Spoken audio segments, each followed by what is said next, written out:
जी, अस्सलाम वालेकुम रहमतुल्लाह। अच्छा, ख़ते सुलस में आपने माशाल्लाह काम अच्छा किया है। क्योंकि अभी आपकी समझ लें कि अभी इब्तिदाई स्टेज है, वो इस कट वाले मार्कर के साथ। असल में मैं आपको ना इसलिए लिखवा रहा हूँ ताकि आपको छोटे लफ्ज़ बनाने आएँ, फिर उसके बाद बड़े, फिर उसके बाद बड़े, आहिस्ता-आहिस्ता एक सीक्वेंस के मुताबिक आपने ये काम करना है, ठीक है? पहला जो हमारा हरफ है वो है अलिफ़। अलिफ़ की आपने ये शक्ल देखी है।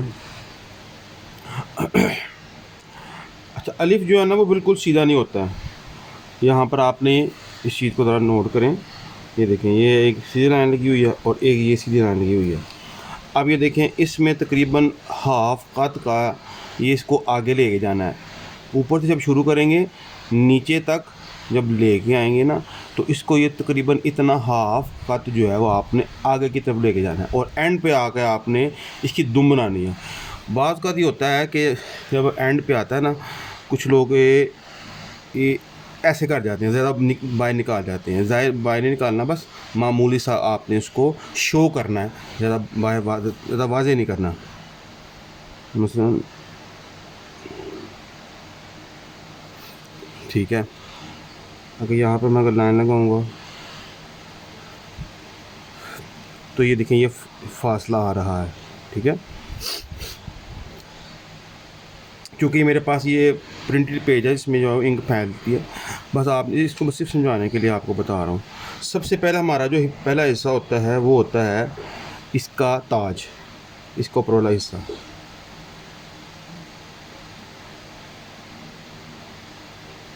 ठीक है? ये तकरीबन 2 कत से थोड़ा सा।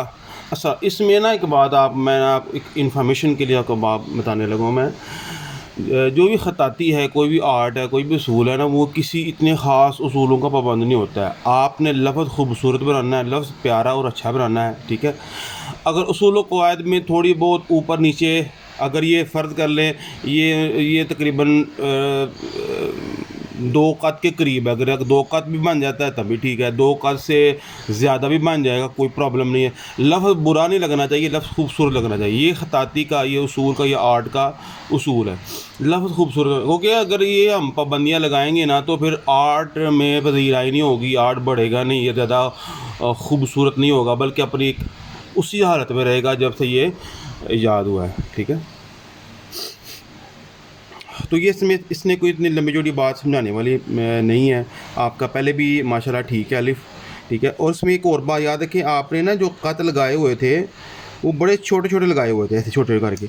आप ये देखें, ये कितने कितने उन्होंने बड़े बड़े फुल कत लगाए हुए हैं। जब आपने पैमाइश करनी है ना, तो आपने पूरा बड़ा कत लगाना है, ऐसे।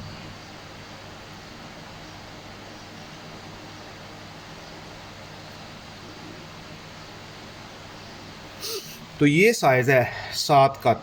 7 कत से 7.5 भी हो सकता है, बाज़ औक़ात 8 कत भी हो, बाज़ औक़ात 5 कत भी हो जाता है, ठीक है? इसकी कोई इतनी ख़ास पाबंदी नहीं है।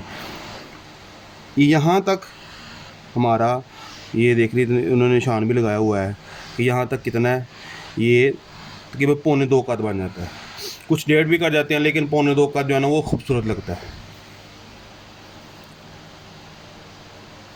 ये मैं आपको मार्कर कह रहा था, ये भी ज़रा काइंडली देख लें। ये ब्राइटो का है, ठीक है? मरकरी ब्राइटो कैलीग्राफी, ये पेन 805।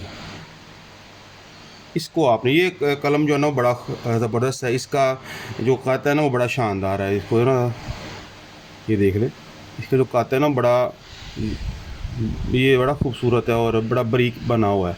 बाकी जो होते हैं ना वो ज़रा मोटे होते हैं, इसमें ये चीज़ है, ये बड़ा क्लियर लिखता है, क्योंकि इन पेजेस के अंदर ना इंक फैलती है।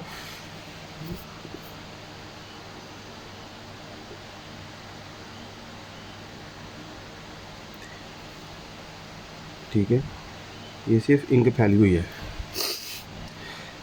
उसके बाद सबसे पहले आपने ये बनाना है, ये वाली लाइन बनानी है। उसके बाद आपने दोबारा, ये देखें, इतने हिस्से को मैं जूम कर रहा हूँ, दोबारा आपने इस तरह टेढ़ा करके बनाना है। ये नुक्ता यानी कत लगा देना यहाँ पर आपने, ठीक है। और बाद ख़ता जो है ना वो ऐसे इसको भरते हैं, इसको ऐसे करते हैं। और आप इस तरह भी कर सकते हैं, डायरेक्ट आप इस तरह भी कर सकती हैं, ठीक है। ऐसे ऐसा ऐसा आपने कलम को उठाते जाना है और ये ऑटोमेटिकली ये बारीक बन जाएगा। यानी जब आपने ये बनाया, और ये ऐसे भी बनाया जा सकता है, दोनों तरीके जो आप। लेकिन जो कलम में जो है वो भरा जाता है, नोक के साथ इसको इसकी ये चीज़ बनाई जाती है, ठीक है।